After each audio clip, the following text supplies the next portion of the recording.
Bago tayo magpatuloy, shoutout kay Marinette Zaza ng Alfonso, at sa lahat ng masugid nating mga taga-subaybay, maraming salamat po sa inyong lahat. Kabanata 961. Ang 3 oras ay mabilis na lumipas.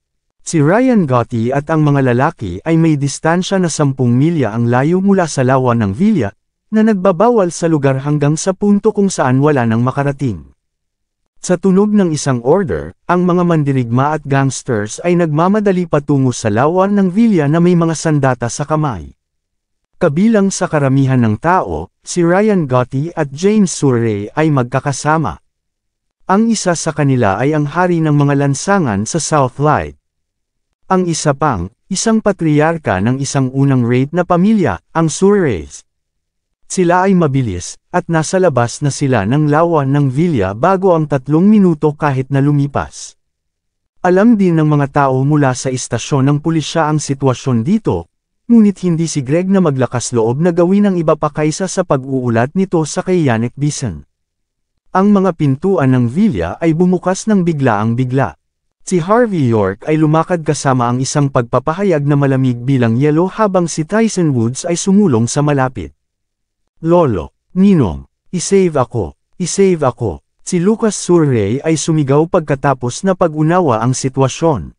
Ito ay parang nakita niya ang isang straw sa pag-save ng buhay.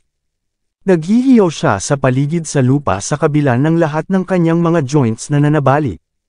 Ang ingay mo, si Tyson ay sinipa niya si Lucas sa mukha. Gamulong siya sa sahig ng ilang beses, at pagkatapos ay samukan ng dugo. Ang mga mata ni James ay bahagyang kumaibot habang siya ay nakatayo sa karamihan ng tao kapag nakikita ng kanyang paningin ang tanawin. Ang kanyang ekspresyon ay malamig. Hindi niya sinulyapan ng isang sulyap sa direksyon ni Lucas. Ang kanyang mga mata ay nasa kay Harvey nang sinalita niya ang mga salita sa pamamagitan ng kanyang mga nagngangalit na ngipin at sinabi, kung ano ang isang tao, Harvey York. Prince York. Ang tingin ni Ryan ay malamig din bilang yelo. Nagpakita siya ng isang nakakaawa na pakiramdam habang siya ay tumingin sa kay Luke. Si Ryan ay walang anak sa kanyang buong buhay. Tinanggap na niya ang kanyang kapalaran na parang siya ang kanyang kahalili kapag si Ryan ay nagkaroon sa kanyang mga huling taon. Hindi niya iniisip na si Harvey York ay hindi magbabayad sa kanya ng kahit ano paman. Si Ryan ay pinipigilan ng kanyang layunin na pumatay sa sandaling ito.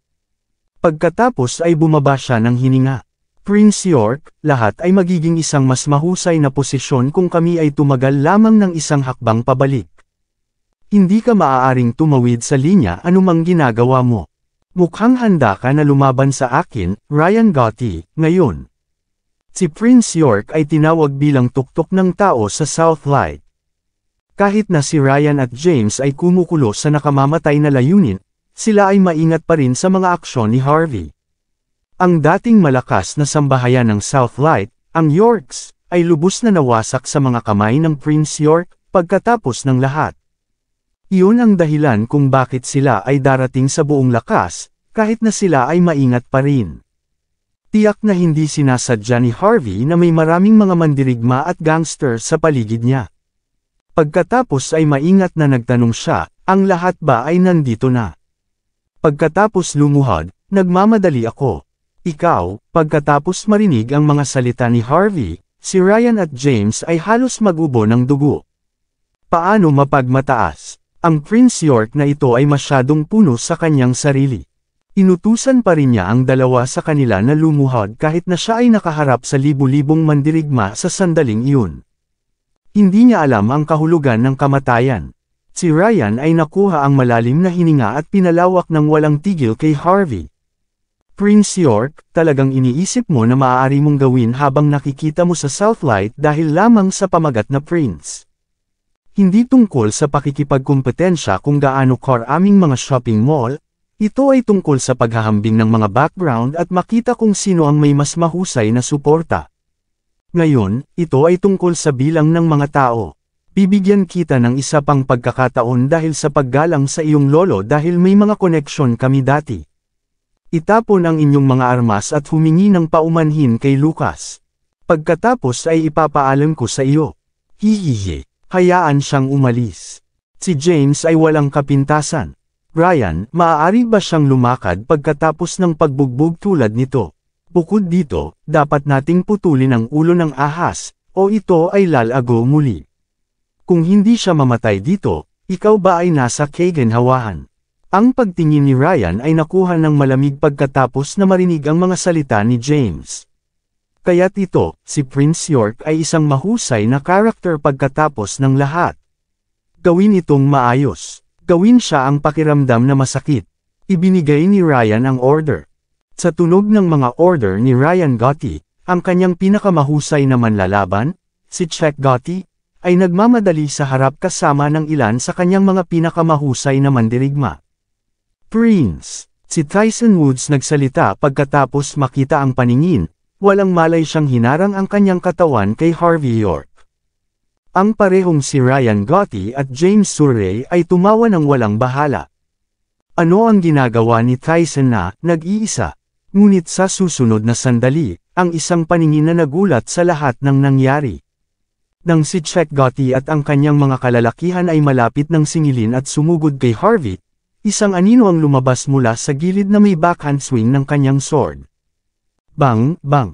Ang isang walang hirap na pagkilos ay sapat na upang gawing patumbahin at ang iba ay itinapon habang nag-uubo ng dugo. Ano? Ang lahat ay nagulat pagkatapos makita ang paningin. Paano ito posible? Hindi ito kahit isang pelikula. Paano ang isang tao lamang ang lumabas mula sa wala saan man at ang pangyayari ay nagtatanggal kay Chuck at ang kanyang mga kalalakihan? Si Ryan ay halos hindi na bumalik sa kanyang mga pandama. Ang kanyang katawan ay nanginginig ng bahagya at binuksan ang kanyang bibig na may mukha na wala ng kulay. Ikaw ay si Ethan Hunt. Ang bilang ng isang Diyos ng digmaan sa Southlight. Ethan Hunt, ikaw, bakit ka nandito? Si Ethan ay tumingin sa kay Ryan na may isang tingin bilang malamig na yelo. Oh, nagulat ako na talagang kilala mo ako, Ryan Gotti. Akala ko nagtatago ka sa isang butas sa isang lugar pagkatapos ng party ni Melissa Leo sa huling pagkakataon. Hindi ko iniisip na gusto mong lumabas dito upang itapon muli ang iyong buhay. Si Ryan ay magwawakas na kung matanto niya ang isang bagay. Hindi niya maipagsalita ang isang salita habang ang kanyang kanang kamay ay nagtuturo pa rin kay Ethan. At kahit na ang pananalita ni James ay kakilakilabot sa sandaling iyon, siya ay nagsalita pa rin. Oh, Diyos ng digmaan! Ikaw ay bahagi ng militar. Ano ang kahulugan ng pagpapakita mo dito? Bakit mo ginagamit ang mga mapagkukunan ng bansa para sa iyong sariling makasarili na pakinabang? Dapat mong malaman na ang Surreys ay may maraming mga koneksyon sa militar ng Southlight. Mas mahusay kang hindi mamagitan sa kapakanan ngayon. Kung gagawin mo, mas mahusay kang panuulin ang iyong posisyon sa militar. Si Ethan Hunt pagkatapos ay ipinakita ang isang tawa sa hangin. Isang mababang pamilya tulad ng Surreys hinahamon upang bantaan ako. Ang commander, na mukhang galing sa sword camp ay wala sa pagkilos para sa lubos na sandali. Kahit na ang mga taong tulad nito ay maaaring makaharap laban sa amin ngayon. Sa sandaling ito, ang mga sundalo na may suot na mga uniforme na may mga sword na nakabitin sa kanilang baywang ay lumabas mula sa lahat ng dako. Ang lahat ng mga ito ay may malinis at malinis na mga uniforme na may malubhang hitsura sa kanilang mga mukha.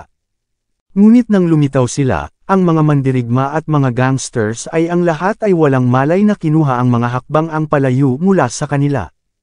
Lahat sila ay nagpapakita ng mga ekspresyon na puno ng takot at pagkabalisa. Ang mga sundalo mula sa kampo ng sword ay pinangalanan ang mga hari ng mga bisig. Ang aura na kanilang pinapalabas ay pinipilit ang mga mandirigma at mga gangster sa punto kung saan sila ay nanginginig sa walang katapusan. Dagandong. Sa sandaling ito, ang dagandong ng mga armadong helicopter na nakapaligid sa kalangitan ay maaaring marinig. Biglang lumitaw ang daan-daang mga armadong helicopter, ang mga malamig na armas ay dahan-dahan na pinalawig mula sa kabin at naglalayong itama sa karamihan. Kriek! Ang isang malakas na tunog na inilagay bilang mga armadong digmaan ng mga tangke ay lumitaw. Ang kanilang mga truck ay dumurog sa lahat ng mga puno sa paligid ng mga ito, ginawag patag at ganap na selyado na sarado ang 10-10 milya. Sa ilalim ng mga pangyayari na iyon, hindi lamang ang mga tao, kahit nalilipad, ay hindi makuhang makalabas. Kapag ang dulo ng armas ng mga tangke na nagsimula upang itutok at buhayin ang green na usok ay nagsimula na lumabas, ang mga gangsters ay hindi maaaring makontrol ang kanilang mga pantog sa sandaling iyon. Ang tunog ng mga armas ng gangsters na nahulog sa lupa ay maaaring marinig. Hindi nila maaaring hawakan ang mga ito ng maayos. Ang mukha ni Ryan ay nawala ang lahat ng kulay. Patuloy siyang nanginginig. Ang lahat ng nangyari ay natural na nakumpirma ng kanyang mga espekulasyon at si James na mataas at makapangyarihan bago mag-order ngayon ay nasa napakalaking takot.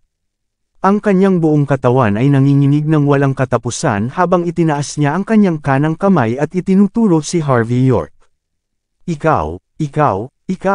Sino sa impyerno ka? Si Ethan Hunt ay lumakad patungo sa kay Harvey York sa sandaling iyon. Pagkatapos ay higit na maingat na nakatayo sa kanyang uniforme. Chief Minister of Sword Camp, Ethan Hunt, pag-uulat para sa tungkulin. Pag-uulat para sa tungkulin. Pag-uulat para sa tungkulin. Sa gilid ng villa, ang lahat ng mga sundalo na mula sa kampo ng sword ay napuno ang kanilang mga mata ng sigasig sa susunod na sandali. Lahat sila ay higit na lubusang at ibinubuhos. Ang tunog ng saludo ay nagpa-echo sa buong villa, na muling nagpagalit sa 10 milya ang layo sa punto ni James at ang isip ng iba ay nanginig hanggang sa ang kanilang mga katawan ay nahulog. At sa ilalim ng napakalaking pagkabigla mula sa karamihan, si Harvey ay dahan-dahang kumuha ng isang hakbang pasulong. Ang bawat tao'y naruroon ay lumaktaw ng matagal nang kumuha siya ng isang hakbang, halos hindi maaaring labanan ang paglubog sa kanya. Si Harvey ay nagbigay ng malabong ngiti kay James Surrey, na natakot sa kamatayan, at pagkatapos ay tinanong ng mahinahon, "Ikaw, sinisikap mong patayin ako. Ikaw, sino ka?" Ang napakalawak na takot ay nakabukas sa loob ni James. Kahit na siya ang patriarka ng pamilyang Surrey, naramdaman pa rin niya na ang kanyang mga tuhod ay nagpapatuloy pa rin sa panginginig. Di nagtagal pagkatapos, ang tunog ng kanya na lumuhod sa lupa ay maaaring marinig. Si James ay nagtipon ng lahat ng kanyang lakas, sinusubukang dalhin ang kanyang sarili, ngunit hindi alam na siya ay lubos na walang kapangyarihan sa harap ni Harvey. Kahit na matigas ang pagpapalaki ng kanyang ulo, tila tulad ng natutuyo ang lahat ng kanyang lakas. Si Harvey ay lumakad patungo kay James at nag-urong, pagkatapos ay pinansin ang kanyang mukha. "Hinihiling mo sa akin? Siyempre, hindi ako isang malaking karakter. Ako ang prinsipe ng Yorks pabalik dati. Hindi ka ba nakikipagtulungan kay Melissa at ang 3 iba pang mga unang rape na pamilya upang pilitin ako sa labas ng Buckwood at nakikitungo sa akin ng lubusan? Lumalabas na nakuha ko ang swerte at sumali sa militar sa paanuman, noon ay naging punong tagapagturo para sa kampo ng sword. Ngunit hindi ka dapat matakot. Nagretiro na ako. Iyon ang dahilan kung bakit ako ay isang maliit na karakter lamang. Hindi ko kailanman maaaring simulan ng ihambing sa iyo, ang mga Surreys. Ang iyong pamilya ay tunay na kahanga-hanga. Ang prinsipe ay darating sa pagkidnap sa aking pamilya at sinaktan ang aking asawa, at ang patriarka ay nagdala ng libu-libong tao na patayin ako. Medyo tunay na nakakatakot na walang pakinabang. Si Harvey ay nakangiti. Ngunit ang kanyang tingin ay agad na nagpakita ng walang katapusang lamig kapag siya ay tapos na nagsalita. Hindi makokontrol ni James Surrey ang kanyang pantog nang marinig niya ang pangalan na Chief Instructor, ang amoy ng ihi na lumabas mula sa kanyang katawan. Ang isang mataas at makapangyarihang patriarka ay agad na nabasa ang kanyang pantalon. Si Ryan Gotti sa gilid ay nawala ang lahat ng kulay sa kanyang mukha. Biglang siya ay nagtutulak ng isang ketiting ng dugo at sinira ang isang kakilakilabot ng ngiti. Tulad ng inaasahan mula sa punong tagapagturo. "Ako ay masyadong bulag ang pagkakaroon ng iyong kadakilaan. Karapat-dapat akong mamatay." Sa gitna ng kanyang pananalita, agad na nagsimula si Ryan sa kanyang ulo sa lupa. Ang tunog nito ay medyo malakas. Ito ay parang nais niyang basagin ang kanyang bungo. Chief Instructor, ako ay masyadong bulag upang makita. Ako ay masyadong bulag. Si Ryan ay nanatili na lumuhad sa lupa pagkatapos ng kanyang pananalita, hindi siya maglakas loob na itaas ang kanyang ulo. Ang militar mismo ay natural ang pinakamasamang kaaway ng mga tao sa mga lansangan. At ang isang karakter na tulad ng Chief Instructor ay ang pinakamalaking bangungot na kinatatakutan ng mga boss ng kalye tulad ni Ryan Gotti. Ano ang magiging katulad ng hari ng mga lansangan sa Southlight sa harap ng punong tagapagturo? Walang buhay na iiwan para sa kanya upang mabuhay kung hindi siya lumuhad at humingi ng awa. Hindi maaaring dalhin ni Ryan ang katotohanan ito, at hindi na mas mahusay si James. Pagkatapos ay sinabi niya, sorry, hindi ko talaga alam na ito ay. Kung alam ko lang ay pinalo ko na ang walang utang na bata na ito sa kamatayan. Kung ikaw ang isa na pinatutunayan, hindi lamang kung ang kanyang mga bisig at mga binti ay nasira, ito ay magiging kanyang kasalanan. Hindi alam kung ano ang mabuti para sa kanya kahit na siya ay pinalo sa punto ng kanyang pagkalumpo. Maraming salamat sa lahat ng sumusubaybay. Please subscribe and follow my YouTube and Facebook channel, Filipino Novel. Maraming salamat po. Siya ay nararapat na mamatay. Nararapat siyang mamatay. Sa gitna ng pagsasalita ni James Surrey, agad siyang lumuhad. Si Lucas Surrey ay binigyan niya ng dalawang galit na puwang sa kanyang mukha. Matapos na siya ay tapos na, pagkatapos ay nagsimula siyang iuntog ang ulo sa lupa. Chief Instructor, nararapat siyang mamatay. Talunin mo siya sa kamatayan. Ang mga Surreys ay hindi magkakaroon ng anumang mga argumento tungkol dito. Hindi. Ang sigurado ay wala akong karapatan na makipagtaltalan. Mula ngayon, ang mga Surreys ay ang iyong mga mapagpakumbabang mga subordinate. Magtatagal lamang kami kung pinapayagan mo kami. Magising lamang kami kung sasabihin mo sa amin kung sino. Si Harvey York ay nagbigay ng malabong ngiti at tiningnan si James. Sigurado ka ba na karapat-dapat ka? O kaya kung sasabihin, ano sa palagay mo na maaari kang maging aking subordinate? Nagbigay si James ng isang namimagati na ngiti. Ang kanyang pagpapahayag ay nasira dahil maaaring. Alam niya na hindi sinasadya ni Harvey. Ang mga Surreys ay hindi karapat-dapat. Ang awtoridad na ito ay matalino, ang head coach ay lubhang makapangyarihan.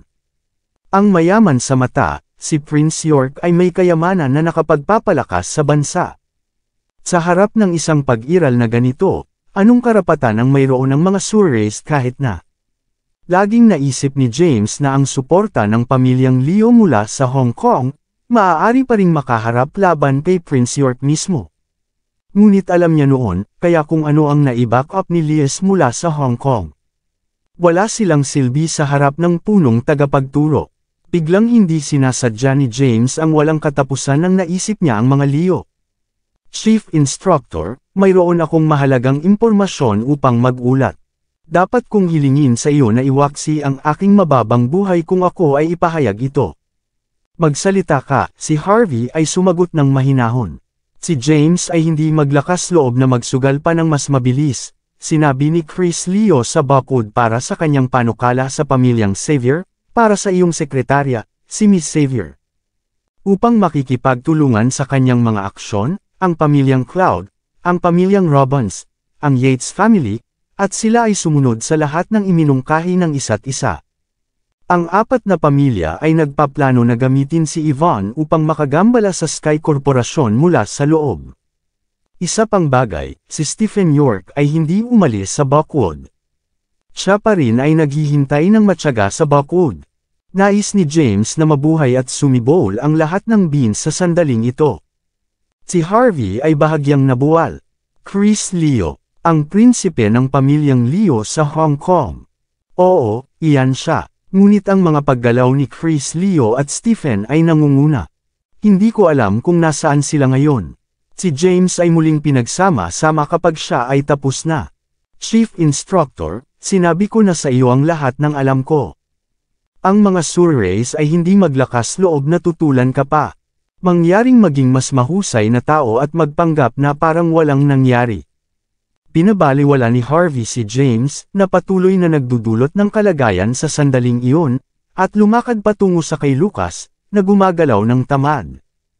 Ako ay mali, punong tagapagturo. Ang lahat ay kasalanan ko.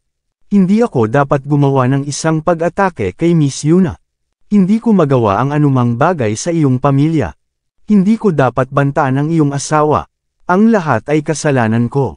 Ang lahat ay kasalanan ko, ngunit ayaw ko pang mamatay. Humingi ako sa iyo ng awa, hayaan mo akong makaalis. Kung pumatay ka ng bitek na katulad ko, madudumihan lamang ang iyong mga kamay. Hindi ako karapat-dapat na mamatay sa pamamagitan ng iyong mga kamay. Ang lahat ng mga limbs ni Luke Surrey ay nasira. Hindi rin siya makaupo. Maaari lamang niyang itaas ang kanyang ulo laban sa sahig sa sandaling iyon. Si Harvey ay hindi sapat na mahalaga upang pilitin ang kanyang kamay.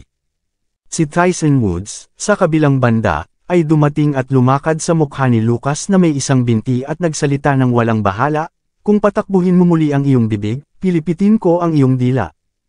Si Lucas agad na pinananatili ang kawalan ng imik. Hindi niya gagawin ang isang hiyaw. Tila si James ay naisip niya ang isang bagay sa sandaling iyon, pagkatapos ay sumasamo siya, Chief Instructor, mangyaring bigyan kami ng isa pang pagkakataon. Ang mga Surreys ay pupunta ang lahat sa lugar ng iyong asawa upang lumuhod at humingi ng paumanhin. Mangyaring bigyan kami ng pagkakataon na ipahayag ang aming pasensya. Isa pang bagay, babayaran ka ng mga Surreys sa lahat ng aming ari-arian bilang kapalit ng aming buhay. Magalak ba sa iyo? Kabanata 965. Nagpakita si James Surrey ng isang taong hinahangad.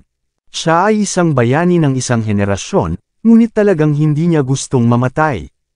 Sapagkat sa sandaling gawin niya, walang bagay na matitira sa kanya. Si Harvey York ay tumingin kay James na may malaking interes, pagkatapos ay tiningnan si Ryan Gotti na nakahiga sa lupa ng walang kalooban kahit nabuksan ang kanyang bibig at sinabi, "Ryan Gotti, si James ay handang ibigay sa akin ang lahat ng mga ari-arian ng Surreys bilang kapalit ng kanyang mga kasalanan. Ano ang inihanda mo para sa akin?"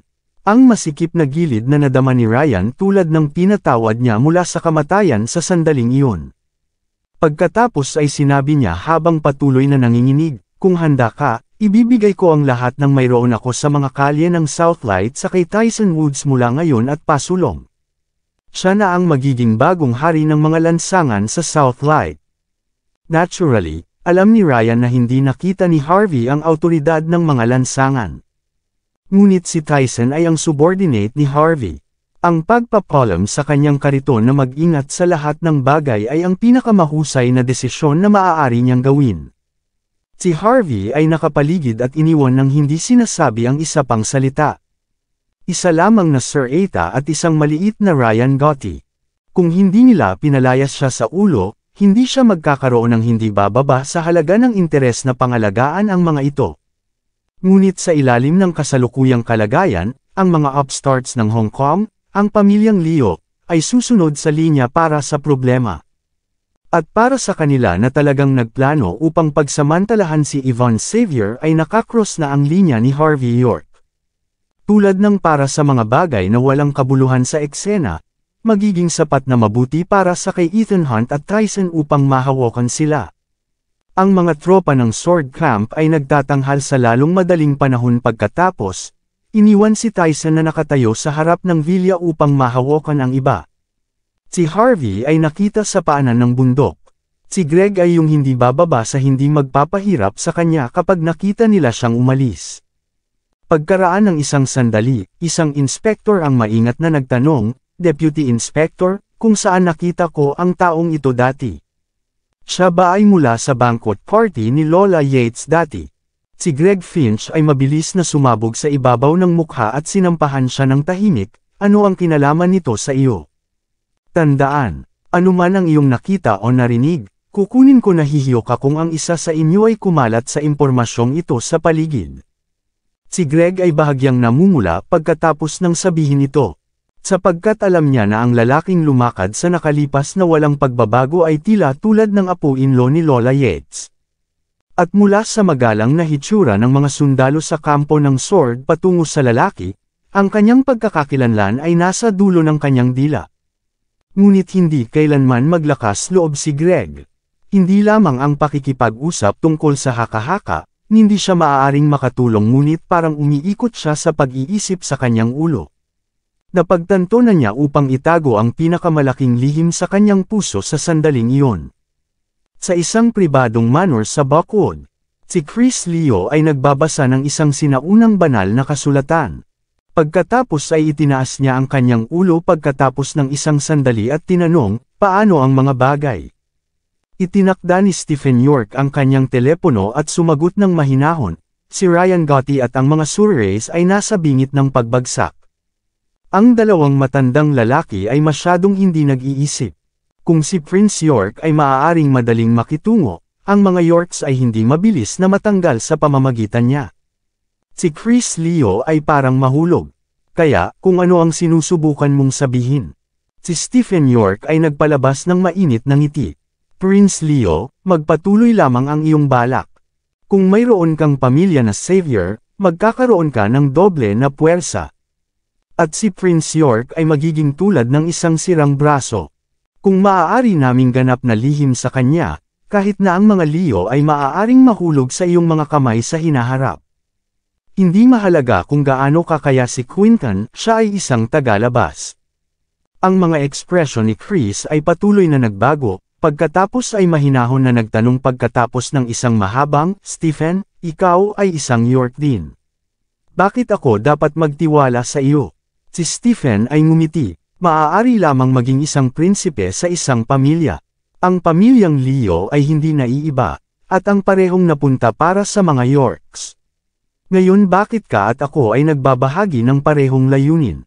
Parehong gusto natin si Quinton na mabigo.